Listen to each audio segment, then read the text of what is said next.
This evening from Health Minister Dr. Christopher Tufton, who's been coming under fire for the state of public hospitals following the passage of Hurricane Melissa. While acknowledging the issues, Dr. Tufton insists a plan is in place to ease the burden on the workers. Jamila Pullen has more in this primetime news follow-up.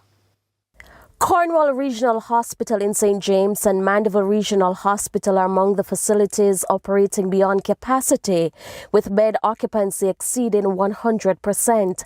Health Minister Dr. Christopher Tufton says overcrowding is not unusual within the public health system, but has become more pronounced in recent weeks. According to the minister, the situation has been further complicated by the impact of Hurricane Melissa, which affected the western parishes and led to increased demand for medical services. How are we handling it? We are trying to work with the teams on the ground through the respective CEOs and SMOs to give support to the staff, to do some makeshift adjustments in terms of moving around patients, to try and manage the patients that remain or those that can be immediately treated and sent home. It's a challenging task, but the challenge is really as a result of the significant increase in the demand at this point in time. Dr. Tufton says the health ministry is working through the challenges and the public should see further improvements soon.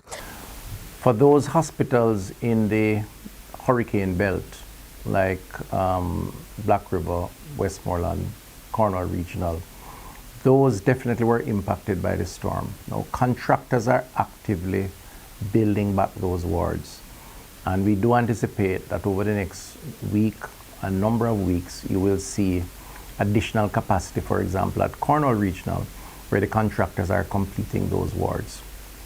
Once that takes place, you will see more placement of persons who may be in A&E to those facilities. He says while vacancies exist within the public health system, responsibility for filling those posts rests with the regional health authorities. My understanding is that the posts that are having difficulties being filled are posts where persons are not available to fill those posts. So these are more the specialist nurses, so the oncology nurse, the nephrology nurse, not the regular RNs.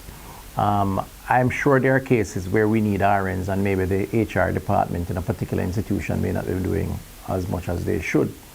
And if that is the case, we will try to correct that. And if there is information either from the associations or otherwise that this is so, I'd like it to be brought to my attention and we'll work on it, because the government's position is very clear. If there are posts, those posts should be filled. Dr. Tufton adds that the ministry continues to engage key stakeholders, including the Nurses Association of Jamaica and the Jamaica Medical Doctors Association, to discuss concerns and collaborate on solutions to improve patient care and working conditions across the public health sector. We try to work with the respective teams. I've observed the disaffection being expressed by the Nurses Association and the president and others.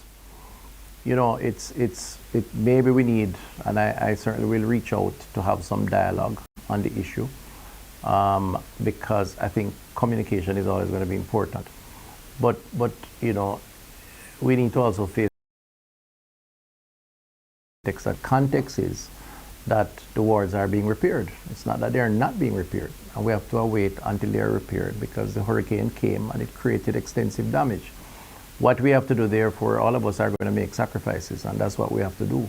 Jamila Pullen, TVJ News.